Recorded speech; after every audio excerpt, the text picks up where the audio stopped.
Well, good morning, everybody. Welcome to the Cass Clay Food Commission meeting on Wednesday, May 8th. First item on the agenda we have is regarding the agenda. I do have one revision here.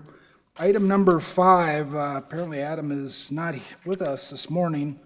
So we're going to scratch number 5, and during number 7, Kim and Noel will talk about a little bit what Adam was going to brief us on. So are there any other revisions to the agenda besides that?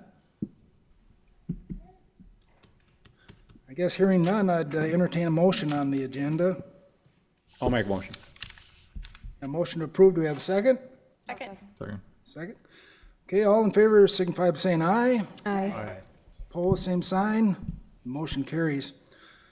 Item 1B is a review of the minutes. You should have received them prior to the meeting here, but if you'd like to take a moment to review them, and then I'll entertain a motion when you're ready.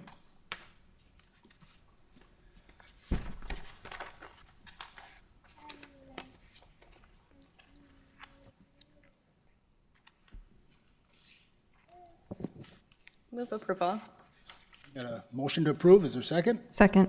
Second. Okay, all in favor signify by saying aye. Aye. Opposed, same sign. The motion carries. Okay, item number 2 is commission check-in. This is kind of our roll call for the commissioners up here. If you would like to brief us on anything you think would be pertinent to the discussion, you may. We'll start down at this end with Jim. I have no new things going on indoors. Okay, well, there's lots of great things always happening indoors, right? We got cleanup week, but Great, thanks. No report. No updates. I did talk to a Horace resident that was wanting to put together a farmer's market, so we're working on that. We have potential of a better spot coming for next year, but this year we'd kind of just try it out a few times, see how it goes. And she has some contacts with farmers, so it should be fun. Good. Good morning, everyone. I just left our letter carriers press conference that was going on. So this Saturday, put out your canned goods because the letter carriers in Fargo, Moorhead, West Fargo, and Dilworth will be picking up those canned good items and they all the letter carriers are, along with delivering your mail, are also collecting the food. The food will be going to the Great Plains Food Bank, Dorothy Day, and Emergency Food Pantry are the 3 locations that will be receiving the food. I do know that they always accept volunteers that want to help them collect that food if they want. If you're interested, or you know someone that'd be interested, you can connect with me and I can always connect you with them as well. And then another announcement is with the end of school coming up here with the Great Plains Food Bank, we help with the childhood hunger programs, and we know that children are no longer in the schools anymore and getting lunches and breakfast, so we do our youth summer meals program along with other community partners throughout throughout West Fargo, Fargo Moorhead also do it, but we have 2 site locations this summer. One is at Village West, which is kind of over by Hornbacher's on 45th Street, the big blue water tower. And then we do another one in West Fargo that we are currently offering, and so we also accept volunteers to help us with administering those youth summer meals for those kiddos in the summer. That's it for me. Well, good morning again. My name is Mike Thorsten. I'm the chairperson of this committee. I'm a City of West Fargo commissioner. Lots of great things happening in West Fargo, but nothing pertinent to the discussion here, so I'll pass it to Vern. Vern Bennett, Cass County Commissioner, no report. Jeremiah Uzak, Flannel Fizz, and Off the Deck Hot Sauce. My peppers might actually get in the ground soon. So. Exciting. Sarah Watson Curry, Moorhead City Council. Also lots of great things happening, but nothing pertinent to report on. Mindy Grant, I'm a member at large from West Fargo. We do a lot of gardening and it's awesome. Kayla Bridmore, a member at large. I have to agree about the rain. Good, thank you, everybody, and thank you for being here. Item number 3 is single-use packaging materials issue, brief and snapshot. Whitney Oxendahl.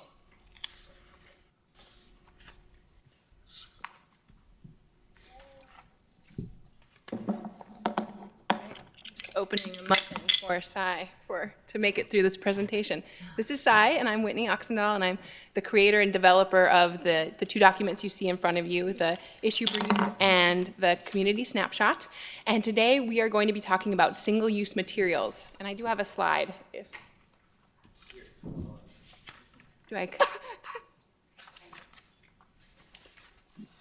it this one?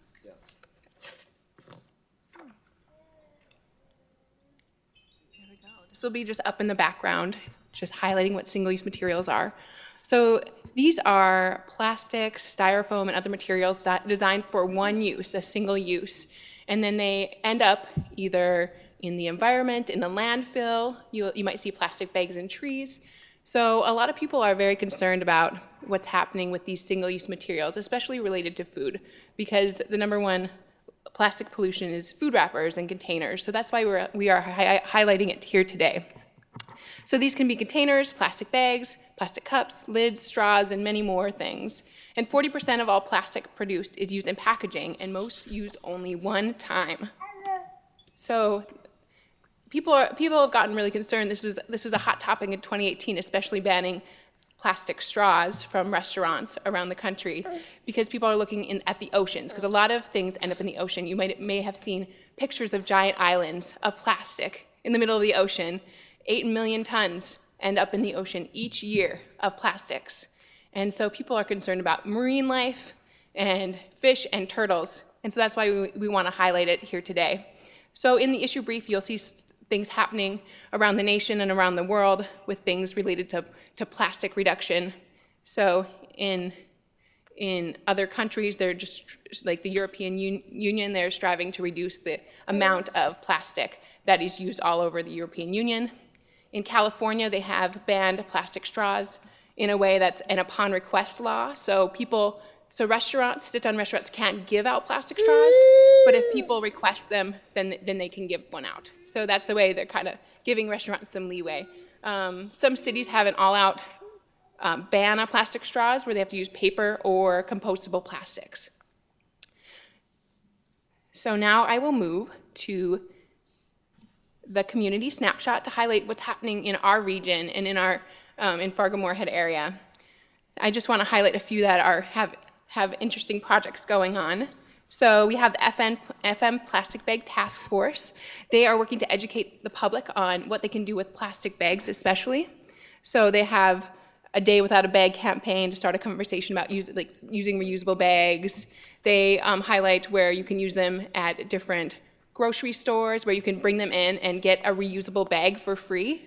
And so they are doing a lot of work on plastic bags especially. On page 2, I'll move to grocery retailers. Prairie Roots Food Co-op, I'll highlight them because they have a couple new things that they just started doing.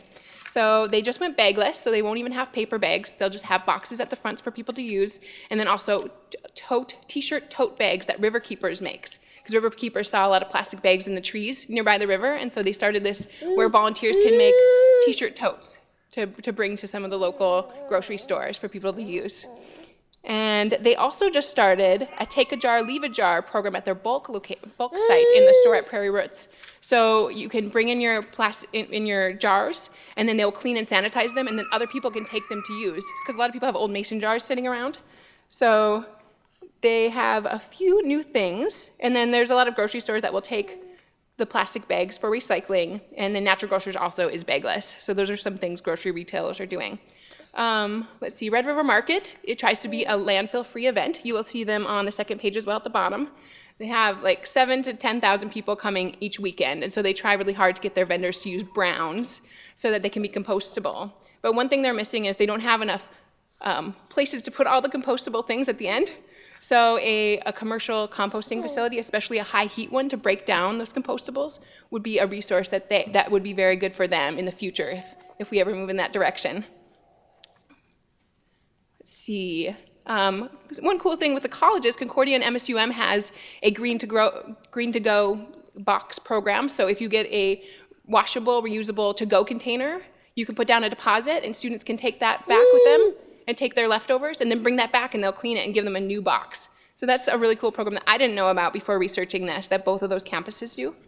And a lot of our local, I talked about plastic straw bans and changes to plastic straws. There are a few businesses like Blackbird Pizza, Granite City Brewing, Food and Brewery, Hodo Restaurant, and even the Microsoft campus that are either doing away with plastic straws or moving toward paper straws, which I think is what Granite City is doing nationally. So they're doing it here as well. And finally, I want to talk about one thing in this issue brief, or this community snapshot, that is not reducing plastics. It's not reducing the use of single-use materials. It's in North Dakota. So this was a topic for the state legislature. They passed and signed a law, HB 1200, which would be a ban on the ban of plastics. So a Minot legislator who owns a waste hauling and landfill business, he brought forth this law this bill that was signed into law, which would, among other things, ban the ban of plastic straws and ban the tax or ban of plastic bags, among other things. So they said that they didn't want a patchwork of policies around for cities and counties, but people who were opposed said that communities would want their local control. They'd want to be in control of what kind of policies they put into place regarding single-use plastics, because communities like local city and counties are a great way to experiment with different policies and see what's right for your own community. And so that's the only one in here that you'll see on page 2 where it won't reduce single-use materials. It will keep things the same, or I guess a possibility to increase, but mostly keep things the same, how they are. And then finally, if you go to page 4, that's all I'm going to highlight in this. You can read through it, the rest of it on your own. For community actions, because there's a lot of local government officials, I will highlight some of those. So, as I mentioned, a high-heat commercial composting site. If anyone in local government hears of someone that might be interested in coming to the area or pushing for that, that would be a great resource for a lot of businesses, especially with large dining centers. And if there's any resources for businesses and consumers on single-use materials and how to reduce their single-use materials. And then finally, a positive way for businesses to recognize them, you can recognize them for their efforts. There's a lot of them in the issue brief that are doing things to reduce single-use materials, single-use plastics. So there's ways to highlight them for their victories in these areas. And on the final page, if you're interested for your own self, there's many ways. What can I do? There's many ways that you can reduce your own single-use materials in your daily life, like using a metal straw and recycling as much as you can and bringing your own reusable containers when you go out to eat. So those are the things I wanted to highlight. Do you have any questions on single-use materials that I will try to answer? Or ask Steve if he can answer them from the Red River Market. Any questions? Yes. Part of our discussion at the Clay County Commission is that there are areas designated for people to recycle these plastic bags, say the checkout or the entryway at Walmart, so to speak. But the concern that we've heard is that they're not often as visible as they should be. And so part of the comments and feedback that we've heard is how can we help to make these areas better visible, or the knowledge that they are there. That is a great point. And have you connected with the FM Plastic Bag Task Force about that? So we have members from the. That's what I wondered, yes. But I think that message has been relayed, but just in your work too, to just help advocate. Just a comment for me for that. That's a good point, because signage is everything, really. We find, I'm one of the founders of the Red River Market, and we find that signage, especially on waste, is so important for people to understand what goes where. And so I think that's a really good comment. Has there been any consideration in helping new businesses figure out how to align themselves to be, like my soda business is zero waste, but it's a lot easier to start zero waste than it is to move from disposables to. Are there any resources that can be shared with companies that may be interested in moving that direction? I didn't come across any, but that would be a good point, especially, I mean, like the Small Business Association, or like how can local governments pair with this topic and provide those resources to people? I think that's a really good point, Jeremiah. Sarah? Thank you. Thanks, Whitney and Cy. Great research. I wanted to just highlight two things.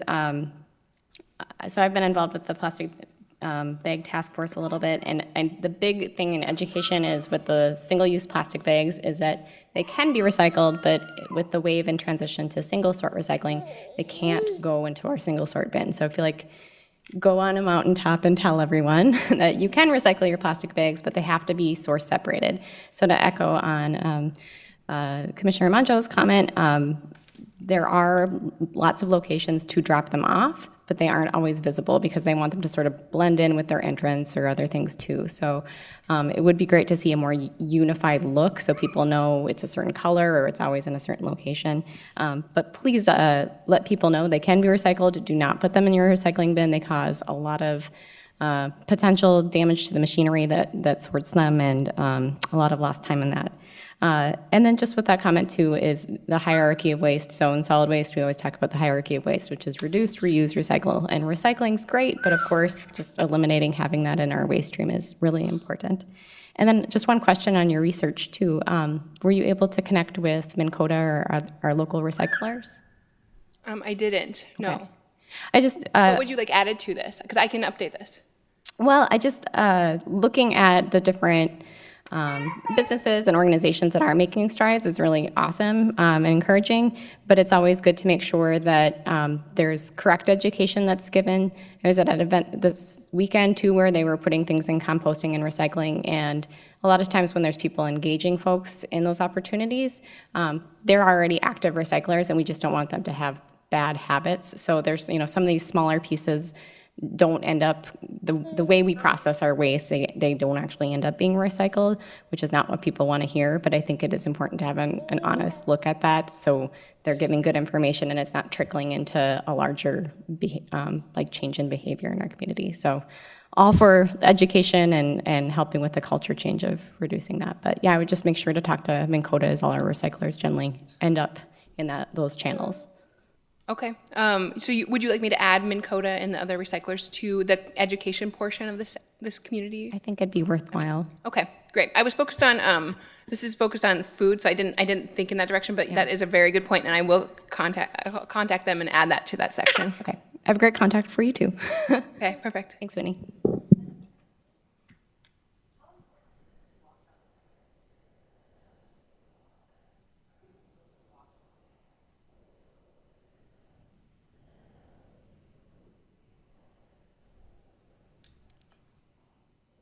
Does anyone know the answer to that?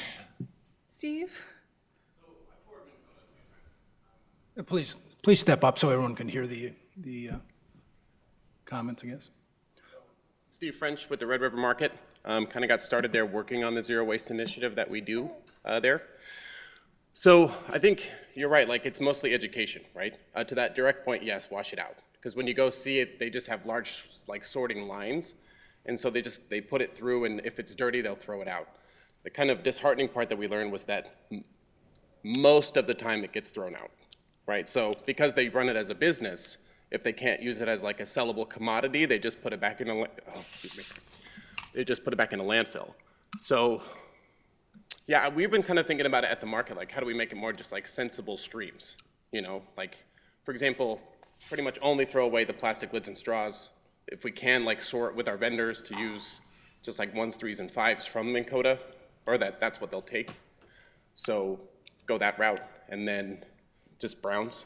But what's interesting about small business setup is that I've talked to Cole Paper Company as well as Dakota, and they really don't, it's not easy to get a single vendor to buy products for them. I called and said we have about 40 vendors looking to source better products, and they're just it's not that easy of a transition, right? So Jeremiah, you're talking about it, and we just had an orientation, right?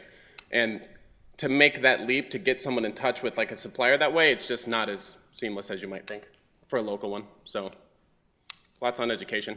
But the big thing I learned doing it every weekend was that most of the time we want it to be recyclable, so we put things there. But that education piece between Minn Kota can only recycle so much, and that's all they're willing to take, and the rest goes into landfill. So just making that connection between bottles, jugs, and tubs, that Mary from once, that's Mary's motto, bottles, jugs, and tubs, So anyway, that's what I got. Thank you. Any additional questions or comments?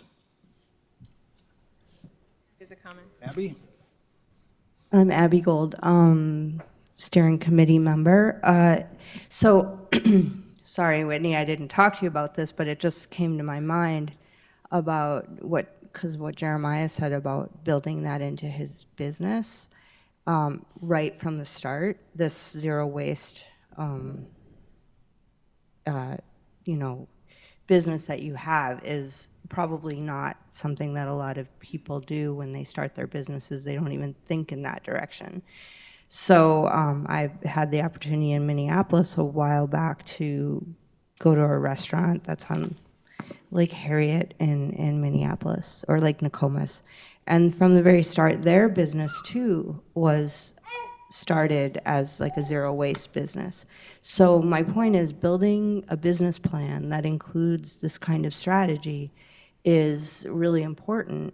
And maybe that's a part of the education that, maybe the Small Business Association can be engaged in, or any, the cities and the counties can kind of have some, when businesses register in the city or county, they can ask those questions about, well, how are you going to take these concepts into consideration when you start your new business? Not requiring it, but putting it out there is something that is an important aspect of saving money for the whole community, if they can also engage in, these kinds of strategies. So that's my comment. Thank you. Vern? Yes, looking at another dimension, we have landfill, we have recycling, and then we have incineration. Do you have a position, or does anybody on the position that we should be taking on incineration regarding these waste products? I know there's sometimes an environmental concern, but anybody have a position on that?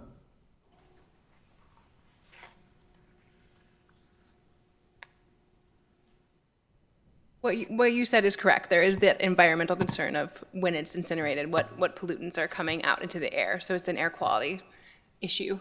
But I mean that's an option that definitely could be looked into for local governments. Yeah. Any other comments, questions? And I do have one other comment to just put us back to the blueprint that we developed, 2 years ago on metropolitan food composting, and how that is a strategy that many communities across the nation are moving toward. And so, that might be another thing for the commission here to consider in your local, as a group, but also in your local commissions and councils. So that composting piece is a pretty important way to take a lot of things out of the food stream, out of the landfill. So we have that blueprint. Just one comment or question, I guess, is would it be worthwhile to engage the chamber on this subject? I don't know what they have for membership, as far as people that are utilizing these type of products, whether it's restaurants and food stores or whatever. Yeah, if you want to focus on it as a whole, because this one was actually related to food and dining service, but I think it could be focused on as a whole. So if anyone wants to reach out to any organization, let's do it. Or if you want to gather some people together to work on it locally, that's what this is here for. So yeah, I think that's a good point, Mike. Thank you. Any other questions, comments? I'll tag on that. I know there is a group at the chamber that we started a pilot program, for single sort recycling for businesses in Moorhead, and it was prompted by a group from the chamber. So there is that interest there, and so we have some preliminary results, and they're going to be looking at doing that and then offering that as a potential service, and seeing what the price point and everything would be for the city to do that. So there is that interest in our business community for sure. Very good. Thank you for the report. Thank you for your questions. And I'll be introducing the next speaker if you want to throw it to me, Sure. back to me whenever I'll be you're ready. happy to let you do that. Item 4. Right, our next speaker is Paula Seltzler. Paula has spent the past 20 years and her entire career working for Sodexo in the Fargo-Moorhead area. She has supported the operations at Minnesota State University Moorhead, Noridian, and is currently the General Manager of Nutrition Services at Essentia Health in Fargo. Her work at Essentia is included in the community snapshot you have in front of you. Her enthusiasm for this topic is reflected in changes she has already made to reduce Essentia's single-use materials. And I'll let Paula tell you more.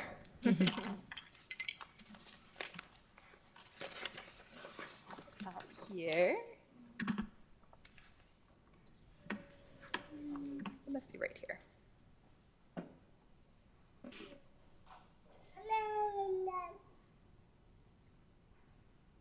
All right, I'm ready. Good morning. My name is Paula Seltzler. As Whitney said, I have worked for Sodexo my entire career. And has anybody heard of Sodexo? Good, good. So we're a large international company, which helps me in my quest for reducing single-use materials, because there's a ton of resources that we have. So Sodexo operates in 80 countries around the world. Here in North America or in the US, we're in all 50 states. And we have about 120,000 employees in the US. So I am one of 120,000, thank you. And so our local impact here is MSU Moorhead. We have operated there since 1999, Essentia, and then Noridian as well. So I have had the opportunity to work at all 3 locations, and currently am at Essentia. So at Essentia, the hospital opened in 2000, and when they started, they really had a small cafe and a small room service operation that they used to support the hospital. Back in 2015, they remodeled our kitchen and the cafe, and so in room service, we serve about 250 to 400 trays every day. That varies, of course, depending on how full the hospital is, and then another 750 to 1,000 transactions in our retail. So we have our cafe, we have a coffee cart, and then we have a separate kind of kiosk that operates. It's a Starbucks and a concept called Sandella's, so sandwiches and wraps and those kinds of things. So as you can see on our slide there, our room service is about 75% reusable products, so we're using a lot of China and stuff in room service. But our cafe, not so hot, about 95% is single-use products. So these are some slides that I just wanted to share from the Sodexo resources that I was able to find.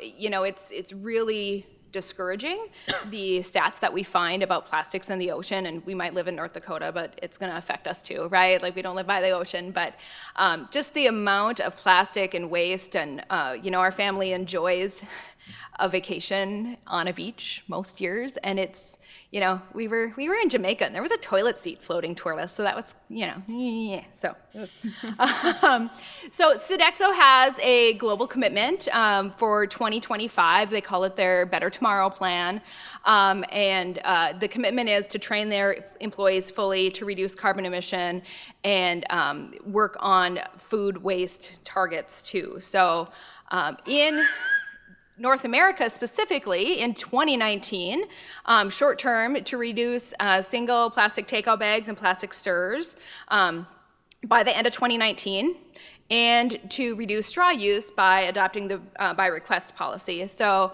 again, by the end of 2019. It's May. We got some work to do. Okay, and then the long-term goals again are slated for 2025. So I have a success story to share about what happened at Essentia, and it was kind of a good result of some things that we were doing. So back in June of last year, we were looking at ways to reduce departmental costs, because I think that's pretty common in most every business. What can we do to save more money? And you know, the one thing that I noticed from when I started was the employee habits that, like, all the nurses from the floors would come down, and they'd have these 32-ounce cups of water that they'd get from the cafe. So yay, they're drinking water, right? But they double them up, put a lid on them, take a straw for each. So we were going through 4 cups, 2 lids, and 2 straws just for our employees every day. And we were not recouping any costs on that, and there was a ton of waste that resulted. So that was impactful both in cost and in environmental. So we put together a plan, and I had these beautiful mugs. They came in 3 colors, okay? They came in 3 colors. So if you were lucky, you got the blue one. If you weren't, you got the silver. And so we offered them for sale in the cafe. And I tried to incorporate, like, to engage some other departments in the hospital if they wanted to sponsor this as part of their groups, and nobody really wanted to do it. So I took a leap of faith, and we sold the mugs for $20. So they aren't a Yeti, which you would buy for $40, but they're nice. They're great quality, high quality mugs. And with that, we just put a little like coupon in there so they could get a free soda or coffee with it when they bought it. They could either, take it home and sanitize it and bring it back, which is what I would do, or they could just go ahead and fill it right away. So, and with that, we also offered a 25-cent discount for employees that used any reusable mug. So I didn't really care if they spent $20 on my mug. I just wanted them to quit using all those styrofoam cups because it was costing me money and it was making me cringe what I saw going in the garbage. In addition to that, so we save them 25 cents if they use a reusable mug, but we charge them 25 cents if they take a styrofoam cup and don't buy like a pop with it. Back in October, we ordered 150 mugs. I have sold 125. I made $5 on it, on each mug, so it's not like I'm rolling in a lot of cash or anything, but that resulted in $625 worth of profit just with the mugs alone, without implementing or considering the amount that we saved in the styrofoam. So the next slide here on results is we reduced our spending on those foam cups. I'm just gonna call it $1,000 a month. That's a lot of money when you're, dealing with food. $1,000 is a lot of money, and based on what our margins is, we would have to increase our sales to make that margin up by almost $100,000 a month. So that's huge. $1,000 is $1,000.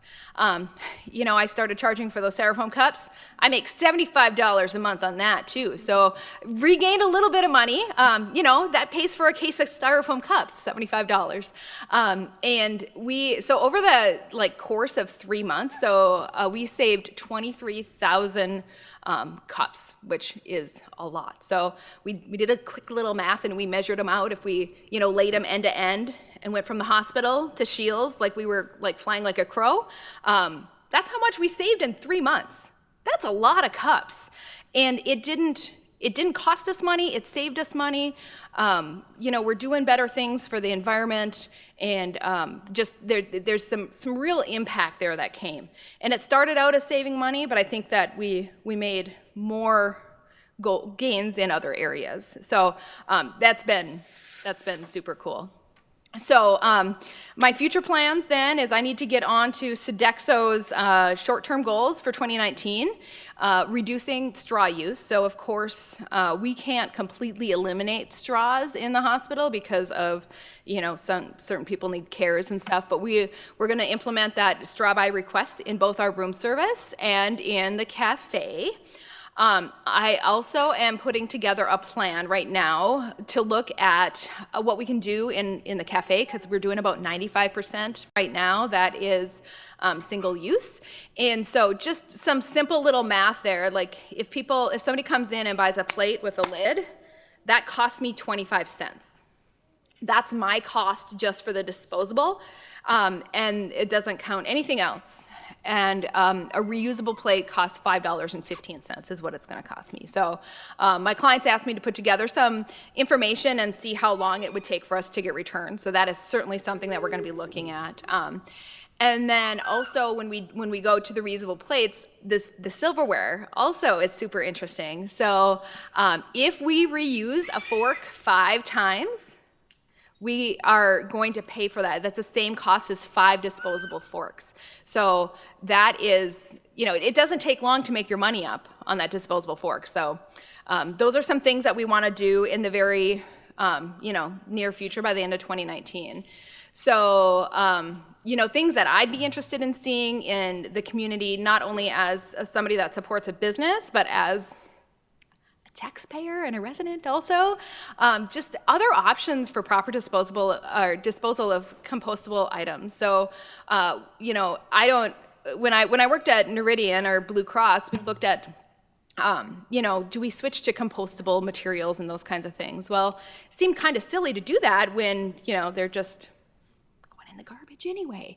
But, what can we do? So can we, does it make sense for businesses to bring in those higher cost items, recoup some of that cost possibly, so that we can take care of it properly? The other thing that I think is super important is community education. And when I was talking to my family about coming here, my daughter is a sophomore at Davies.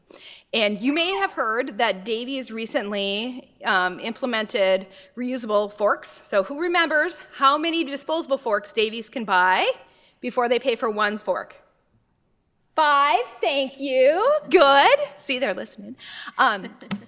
So the students at Davies are throwing the reusable forks in the garbage in effort to use more, so they don't do that anymore because they think it's gross that they have to have a reusable fork. So somewhere along the line, and my daughter has a friend who's in the environmental club that did all of the research on it, and the schools wash their silverware more than a restaurant would. But why are students in high school doing that? Where did we miss, right, with our kids? So I think that it starts young. I think that we can have much more impact long-term with students than maybe some of us older folk that are more set in our ways. But I think that is a huge thing. So Davies did a great thing by implementing that reusable silverware. I did like a little cheer. That was awesome. But why are the kids throwing it away, right? And then I also, I love the idea of the single-use or the reducing that single-use items, like the shopping bags. Somebody really is going to try to pass a law that we can't have that. That's crazy to me. Because if I go to the grocery store with my little reusable bag, I can get like 8 bags, plastic bags worth of groceries in one. And so I think that is something that we definitely need to look at. And I was excited when I started hearing about that it's going that way. I was in Frisco in January, and we didn't have a reusable bag, and we got charged for wherever we went to the convenience store or whatever. So I definitely think that that's something that the community should look at. So, for me personally, I haven't always been so passionate about this. I have an older daughter that's in college, and she came back and is pretty fired up about the single-use stuff and the recycling stuff. And so I definitely think it's the wave of the future. As an employer, our next round of employees are going to expect businesses to participate in this kind of activity by reducing single use, by recycling, by composting, and those kinds of things. That's going to be an expectation. It's not going to be like, oh, I wish we did that. But I think that in order for it to be effective for businesses here and everywhere else, it has to be cost effective. How do we do it and still be able to run our business and be successful? So I do think it's going to be a win-win for businesses, customers, and the environment, because I don't know how we can continue doing what we're doing the way that we've done it so long with, whatever it is, the plastic silverware, the deli trays or whatever, and not run out of space to put the stuff. So that is what I have today. Does anybody have any questions for me? Questions?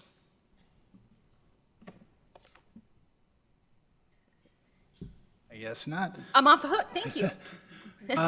One comment, I think you really strike on something that I think is very important. As a city, we have, no sort recycling, and I think most of the jurisdictions here do. But I think perhaps the citizens believe that means you can recycle everything, and I think we need to teach them there are things that can't be, and if we can drive that, number one, it'll clean up our recycling loads that are going out, because they can reject them nowadays, or the market for recyclables is not like it used to be. So it helped the municipalities that way. But on the other hand, if they realize, hey, we can't recycle styrofoam, I think a lot of people think you can, or, stuff like that. Maybe they'll start looking for alternatives or pressing for alternatives, or be willing to pay for an alternative instead. So I think there is a great deal of education that could be done. So I think that's a very strong part of the piece you presented here. So. If I may. Yeah, go ahead. I think that it really made it apparent when you were talking about the amount of cups, how important it is for these bigger companies to take a stand. On a small level, a lot of people feel like, what difference am I going to make? And, it will be a difference, but it's the big companies that are going to make the big difference. Great.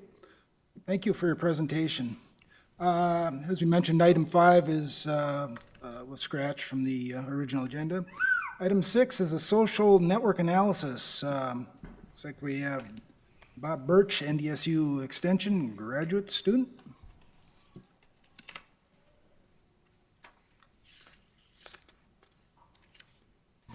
Hi, I'm just introducing Bob Birch and Dr. Gary Gorham as well from NDSU Department of Anthropology and Sociology. And Bob Birch is here today to talk about some important research that we've been engaged with him on something called social network analysis, where we really want to find out what the network is like around food policy in the Cass Clay Food Partners catchment area. So Bob is currently employed with NDSU Extension Service. He's been there a long, long time.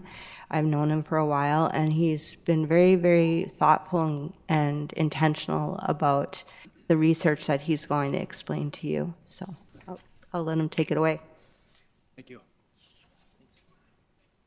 Hi, everybody. Thanks for having me today. Morning.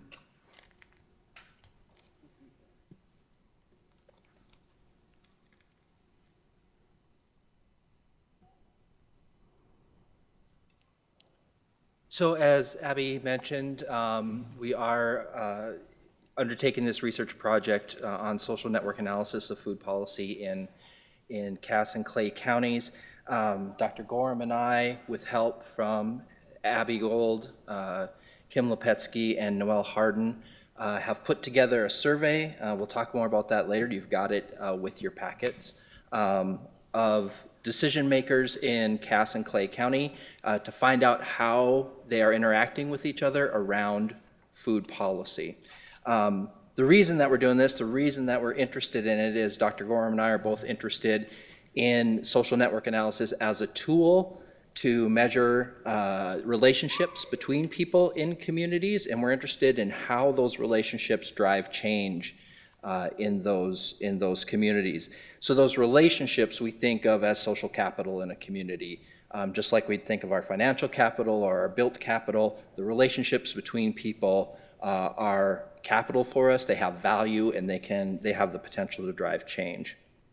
So what we're trying to find out from the research, or do with the research really, is to first provide insights that can guide or aid food policy work in Cass and Clay counties.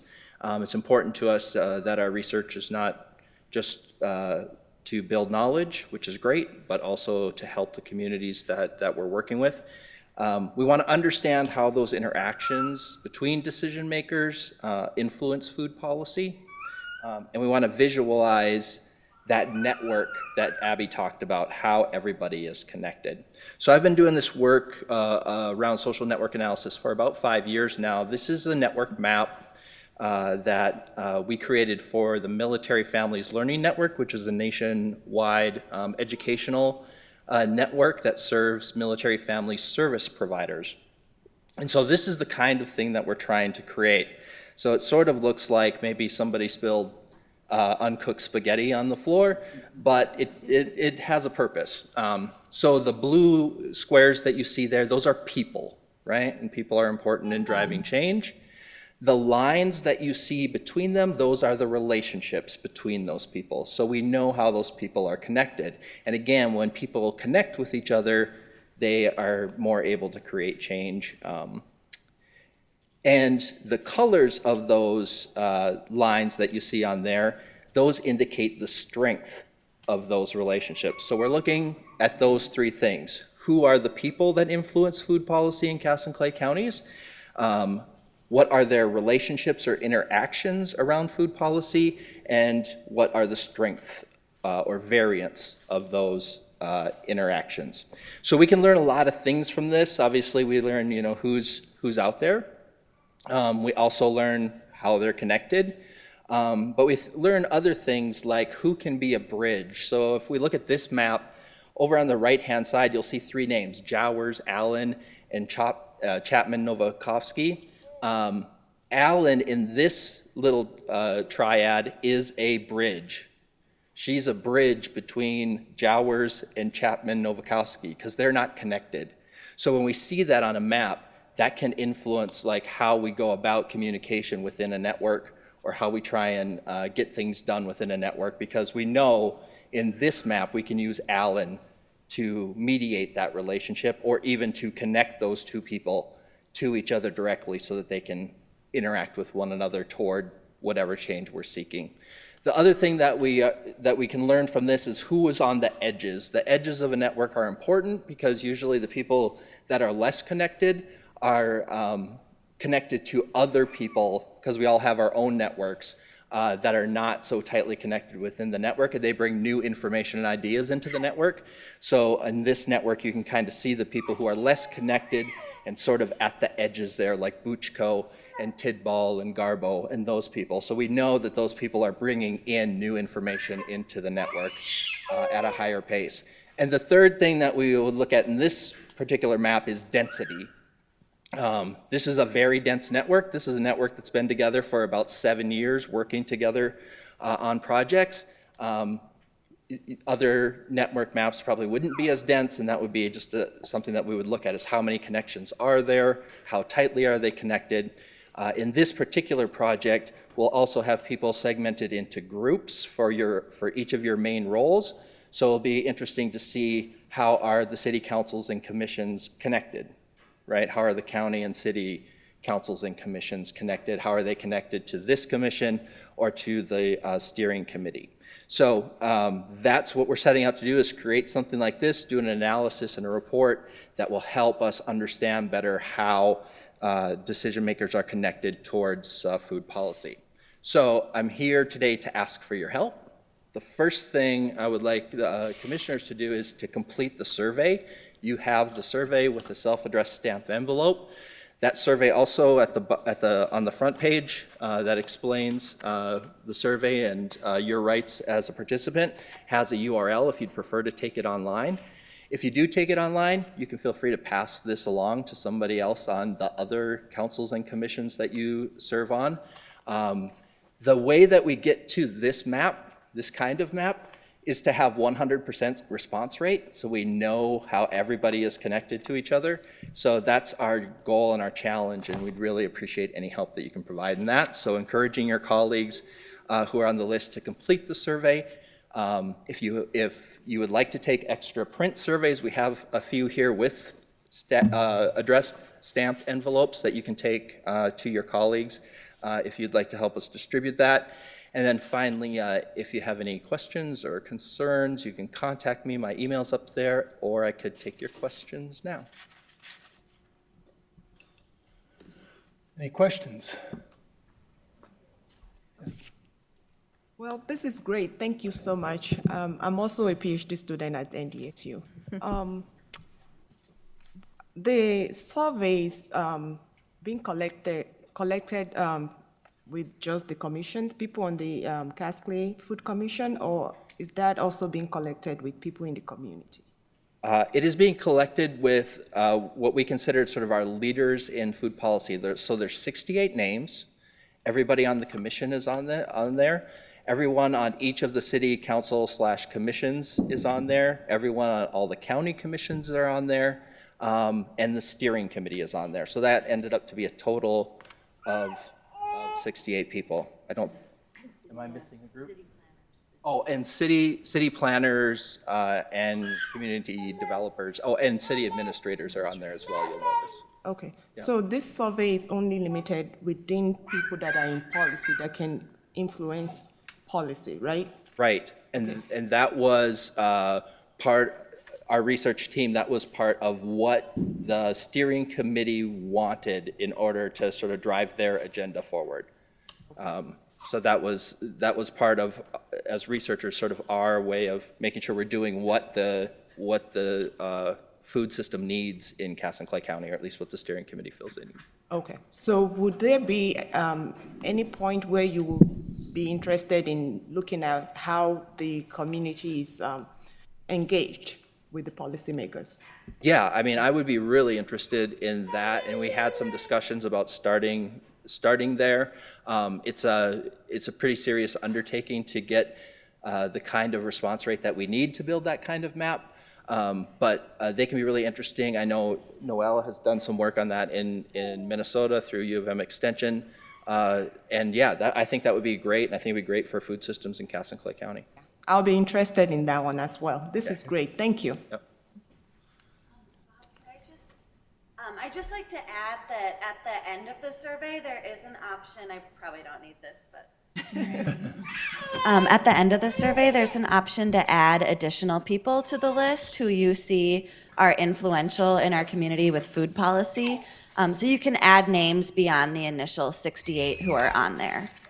Yeah, and let me just point out that because of the way I laid the survey out, that's on the back. There is really a back page, so don't stop on the last page like I would, and just, yeah. Bob, can I add too? That although there are 68 names on the survey, you don't know all of them, and so it'll go a lot faster. I took the survey online, it took me about 5 minutes, because I don't know 68 people, I know maybe 10, 15 people on the list, and so don't let the number of names detract you from taking the survey. Question as far as the answers go, you can have more than one answer, I'd assume, for each person, because, for instance, I know Vern, but he and I don't hang out together. We're on a lot of different committees and stuff together, so we certainly communicate. I think we cooperate and coordinate, and we do collaborate where needed, but that's not, you know, we don't necessarily have a close relationship otherwise, I mean, outside of what we work. Right. So, yeah, I meant to mention that. It's a little bit different than sort of how I describe strength of relationship here. We're just really looking for level of interaction here. So we would like you to respond with what best describes your interactions regarding food policy. So we're kind of focused in on here. How do we interact regarding food policy? And yeah, and you and Commissioner Bennett might have two different ideas of that, and that's completely okay, but we would like you to choose one level that you think best describes that. Okay, so you want the focus on this, just on the food system, so. Right, yep. Okay, thank you. Any other questions? Sarah? I don't see an encouraged deadline. Is there a timeline you'd like us to work with? Yes, yesterday, no. Oops. No, we'll be working, you'll hear from me again, and you know, as I reach out to each of the individual cities and commissioners, or cities or councils and commissions, to try and get response rates. We'll be working on that kind of throughout May towards June, and we'd really like to be in an analysis mode by the end of June at the very latest.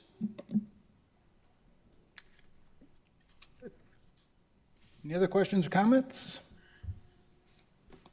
Okay, thank you very much. Thank you. Right, I just want to say that Jenny just handed her survey in. That's how fast it went. Well, they weren't paying attention to the discussion here. Maybe not, maybe not. All right, we'll go to item number 7, which is a commission update on previous and future activities, and I believe they're also going to touch a little bit on the Metro Food Plan, which is Kim and Noelle.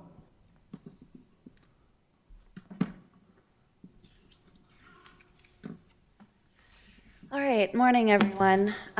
So first on the Metro Food System Plan, MetroCog, specifically Adam, has been working diligently on the 5-year revision of our Metropolitan Food System Plan.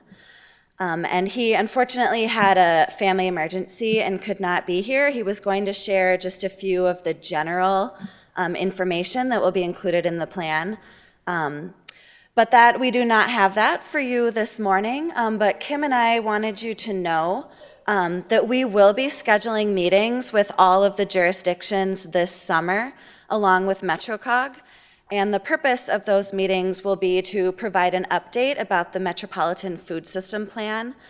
But we also would like to remind the jurisdictions of all of the research that we've done over the last few years related to policy blueprints, community snapshots, and other ways of presenting information about our local food system in the hopes of propelling our policy efforts forward around that. So we would like to remind you about some of those pieces of information that we have already generated for all of you. And then we'll follow up in just a few minutes to ask you what kinds of food system issues you think are bubbling up in the jurisdictions, and what are your ideas on how to move forward on some of those. But first, Kim will provide kind of a recap of what we already have. So there's a slide in there. So as Noelle said, we kind of wanted to give a real quick review of some of the food systems related topics that we've covered as a commission since we started in 2015. And some of you have been with us from the start, so you're familiar with these. Others that are new, this might provide a little bit of history. But as a commission over the years, we've researched and developed documents for different food systems topics. The first documents were called blueprints, and those are a little bit more intense or comprehensive. And then lately we've been doing issue briefs and snapshots. But regardless of the name, the intent behind the documents was to give jurisdictions that might be interested in moving a particular topic forward in their community the background and the information that might be helpful to do that and have some of that research already done ahead of time. So when the Food Commission first started, we decided to focus on urban agriculture related areas because some of the jurisdictions were dealing with that at the time. Last year we kind of switched to food access, and then currently we're looking at sustainability as it relates to food systems. So on the slide is a listing of all of the different documents that we have researched. We also have a notebook that has each complete document, so if anybody's interested in looking at one in detail, we have that. And all of these can be found on the Cass Clay Food Partners website. Or if you're looking for something in particular, we as a steering committee can help you find that particular document too. But an example of how a community used one of these documents is the chicken issue in Fargo. Using that information in the blueprint, Food Partner members worked with Fargo City staff to draft an ordinance allowing backyard chickens. And the blueprint document provided some of that background information, some of the research behind it, stipulations to consider in an ordinance, as well as ordinance languages from different communities that Fargo could kind of model after to come up with their own specific ordinance. And we've also done a case study as to kind of how that process worked and how you can use a blueprint to do that in a community. That's an area that you can have as well. We've got that case study for reference. We've also used the gleaning blueprint to start a gleaning network and system where we're connecting farmers with volunteers who are interested in getting produce that might be wasted on a farm or in a field and bringing it to food pantries and food banks. And we've also used the Healthy Corner Store blueprint in a project that we're working on right now with a convenience store in a food desert in the Fargo area. So we just wanted to remind you that these are the different areas and these different topic areas that we have researched, and these documents are available for any jurisdiction wanting to move an issue forward. So before we turn it around and ask you all some questions, do you have any questions for Kim and I about what we just covered?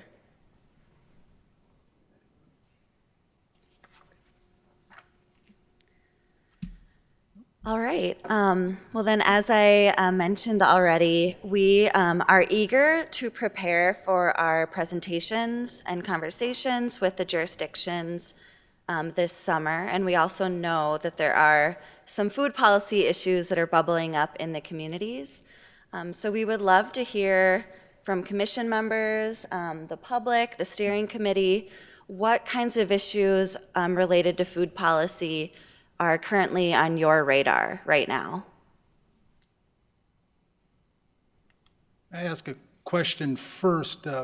The resource guide you had there, the booklet, has that been provided to our the various municipalities for their reference?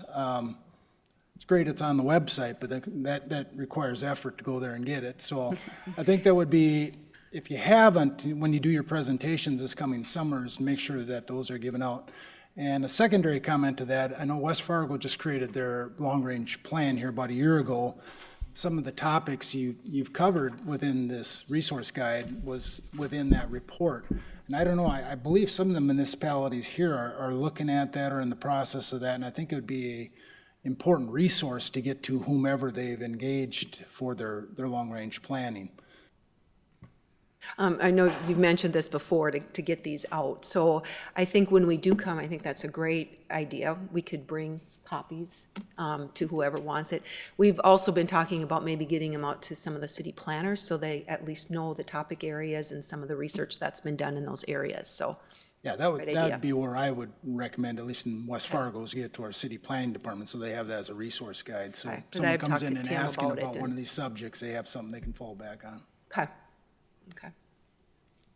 Any questions or feedback for the ladies? I Sarah? can give them feedback. So, of course, in wintertime, people are always happy to give suggestions about gardening and other things. This was a particularly challenging year for residents. But I did want to highlight that the Metro Food Plan is referenced in our strategic plan that we just went through last year. So that's why I'm really excited for it to be presented, particularly with new members on our council. We have seen some activity on like rain gardens and pollinator habitats, and so that's even trickled into some of our city practices as far as planting, more regional appropriate plants. And then we did modify some of our ordinances around rain gardens, but I know a lot of people are interested in the pollinator and animal habitats. We partner with quite a few organizations along our river corridors and things, so we're not just mowing grass, so we're actually providing some added benefit. So there's always interested in increasing that. The composting piece I hear from different folks, I don't know that we're ready to hop onto a municipal level, but certainly I would be curious if there is some sort of pilot project or something like that too. But also we do have the ability for people to do backyard composting, which is great, but there's interest, but it is the expense and startup of that for a municipal level would be something that would prohibit us. And then I do also hear, we have a lot of, particularly on close to the river, there's a number of unused plots of land, city buyouts, and so I have had residents inquire about more community garden space. I know there are a lot of models with the Growing Together gardens and other things too. I've had residents look specifically for a lot that they just want to rent their own plot of land and not necessarily do kind of a sharing garden experience. So that one comes up periodically for me. And then I also hear about beekeeping and chickens as well, from both sides on that issue, and it's been cool to see that there's more education growing around beekeeping in particular. There's a group that meets regionally, and I see you have a presentation coming up this weekend on the chickens as well. So I hear both sides for that issue, but people are talking about it at least. Wonderful. How about other folks?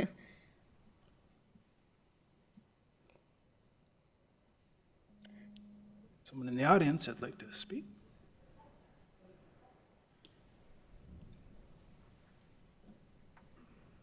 I learned yesterday at the Cass Clay, that's where I'm at right now, the Hunger Coalition meeting, that Metro Transit riders are limited to 4 bags per rider.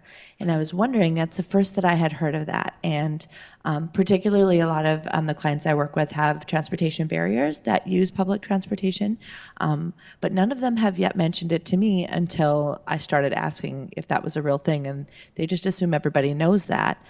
So when I asked a couple clients yesterday after the meeting if that was a thing and it was a barrier to them, and they said yes, it was a thing that I figured I should bring because I didn't know that, and I feel like I'm pretty connected. And so we're doing some more advertising on the bus for the Double Snap Buck program that I'm a part of. And it's a problem to me if they're trying to buy groceries and they're trying to stay sustainable and they can't do more than 4 bags. Is the purse a bag? Is a grocery bag a bag? What is that limit? And I was just wondering if anyone in this room has heard of that, and also why it's a law. I did ask Senator Tim Mathern yesterday in our VISTA meeting about it, and he said that it could be a city or a governmental policy. I just kind of wanted to diagnose that and see if it's a city policy and see if it's something that we can change.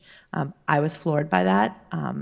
And I don't ride the bus enough with more than 4 bags to ever be stopped, and I don't know if we're even enforcing it, but I think that's a huge food policy barrier, especially for those that already have a transportation barrier, and I just wanted to address it. That's great. Sorry, go ahead. I don't serve on the MAT bus board. I don't know if any of the others do. I do. Sarah does, so. I wasn't aware of that. Yeah, that's something I guess it'd certainly bring to the MAT bus. There is a board that oversees MAT bus, and that's something that could be a discussion item. You might touch base with Sarah if you'd like. Okay. Sorry. Oh, Go ahead. Do you know why they will have a limit of 4 bags? Do you have an idea? Senator Mathern thought it might be for like bigger cities, maybe we adopted a larger city rule. I personally, when I see buses go by, they're usually fairly empty. Even the campus buses, I work on campus now, north end of campus, they're still not super busy. I don't know.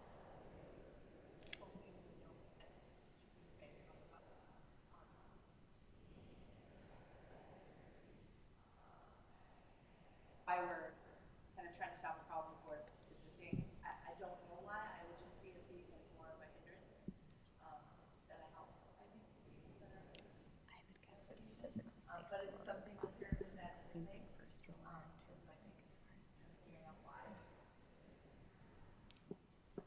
why. Well, Kim and I have both made a note, and this is news to me, but I can commit to looking into it. And I know that in other communities, like Duluth, for example, they've adapted their Metro Transit to actually incorporate more space for things like grocery bags and like overhead bins and things like that.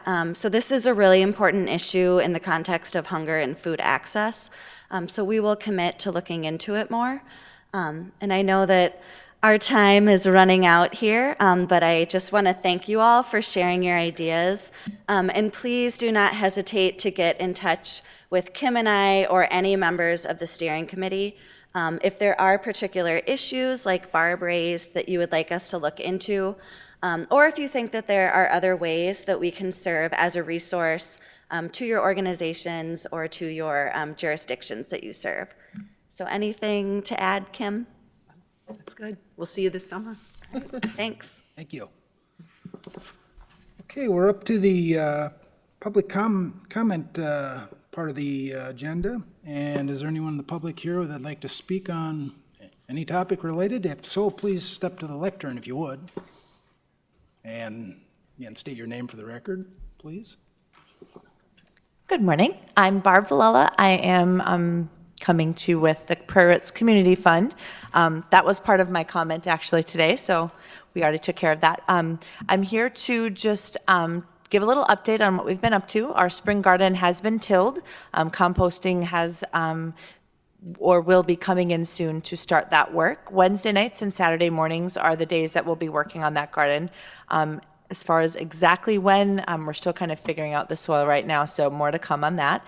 I'm in charge of our program called the Double Snap Bucks. Anyone that comes into Prairie Ritz Food Co-op with SNAP or formerly food stamps can get an extra $10 a week in fresh, frozen, or canned fruits and vegetables from us and some really generous sponsors in the community that have helped with that. I do want to extend a request to anyone that thinks of a place that I could give more brochures, flyers, posters. I'm just trying to make sure that everybody knows that we exist. So far, I've done most of our social service agencies in town, a lot of the local places around the co-op, just random businesses that I kind of run by. But if there is someone I've missed, I would love to know who that is, and just to make sure that people know that if they want an extra $10 a week in fresh, frozen, or canned vegetables, we're going to work on that for them. I'm hoping to expand that into anything in our store, $10 of anything. We're still working on the specifics of that. And then the third piece is every Thursday we are still at Madison School, which is Census Tract 6 is our VISTA focus. My VISTA service as a Peace Corps volunteer is done in June, but I'll continue to work on certain things on behalf of the community fund. But we are focusing Census Tract 6 because of the food deserts in that area. So Madison eventually, hopefully expanding around that. But we do classes every Thursday, cooking and things. We've now started bringing in retirement homes to the co-op. We made cauliflower tabbouleh, which was pretty fun. Good Samaritan came out and joined us. So we're going to do more of those kind of things also. Again, people on fixed incomes, we're really trying to expand, not Vista, but co-op. I'm kind of doing a little bit of both now, just helping back at the co-op a little bit. So those are really important.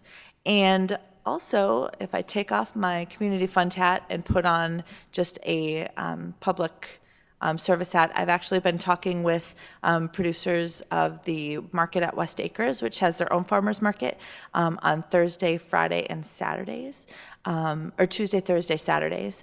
We are hoping to expand a double snap buck program there as well. So it's kind of a secret, but I'm not good at secrets. So we are going to hopefully expand that. We've been talking with Karen Ehrens, who's a local Food Alliance partner in the western side of the state, and kind of getting them in contact with more people to hopefully expand that too. So doing lots of really cool things with food and food access. And again, the bus piece was something I learned yesterday, and I wanted to appreciate the chance to tell you about it. So yeah, we're doing lots of fun stuff. We've given away about $7,000 worth of vouchers and free food so far with the community fund and the co-op with our partners. So it's going really well. We went from doing like one like every 2 weeks, then we went to one a week. Now we're getting 1 to 2 a day of people coming in with expanded food access. So it's been pretty cool to see. And people can round up at the till at the co-op. If you ever wonder, if you go in there, why they're saying, would you like to round up for the community fund?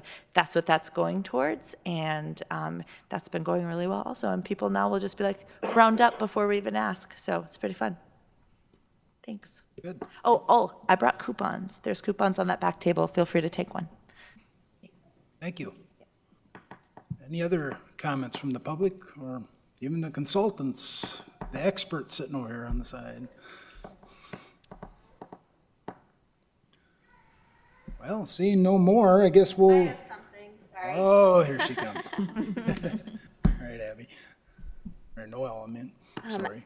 That's okay. As Sarah mentioned, in Extension, on the Minnesota side, we are having a workshop about backyard chickens in Moorhead this Saturday. I'm really excited. We're having our statewide expert on poultry, Wayne Martin, is traveling from St. Paul to deliver this workshop. Part of the motivation for it is that this has been widely requested, especially by new Americans in our community and in surrounding communities. So the workshop will be at the Courtyard Marriott, 10 a.m. to 12:30 Saturday morning. I have some flyers at the back table.